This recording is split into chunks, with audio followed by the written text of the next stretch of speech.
Hi అండి, welcome to our channel. ఈరోజు చిన్న షార్ట్ చెప్పుకుందామండి. మనము పితృకర్మల్లో ఎందుకు పెసరపప్పు మినపప్పు వాడతారు అనే దాని గురించి.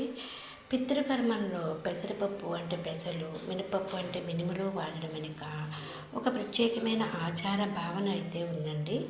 ఈ రెండు పప్పులు శుద్ధి సాత్వికతకు ప్రతీకలుగా భావించబడతాయి. పితృదేవతలకు సమర్పించే ఆహారం ఎక్కువగా సాత్వికమైనదిగానే ఉండాలి అనే నియమం ఉంది. పెసరపప్పు శరీరానికి చల్లదనాన్ని, ప్రశాంతతను ఇస్తుంది. అలాగే మినపప్పు శక్తిని, పోషకాన్ని సూచిస్తుంది.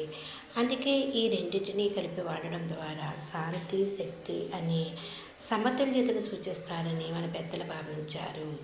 ఇంకో ముఖ్య కారణం ఏమిటంటే ఈ పప్పులు సులభంగా జీర్ణమయ్యే పవిత్రమైన ఆహారంగా పరిగణించబడతాయి. పితృకర్మల్లో తినే వంటకాలు తక్కువ మసాలా, తక్కువ రుచి ప్రాధాన్యంతో శుద్ధిగా ఉండాలి. అందుకే పెసరపప్పు, మినపప్పు అనేది ప్రధానంగా ఉపయోగిస్తారు. మొత్తానికి ఇది కేవలం వంటకు పరిమితమైతే కాదు, పితృదేవతలకు శుద్ధమైన సాత్వికమైన నైవేద్యం సమర్పించాలనే ఆచారానికి ప్రతీక. ఇదండి చిన్న short. Please like, share and subscribe.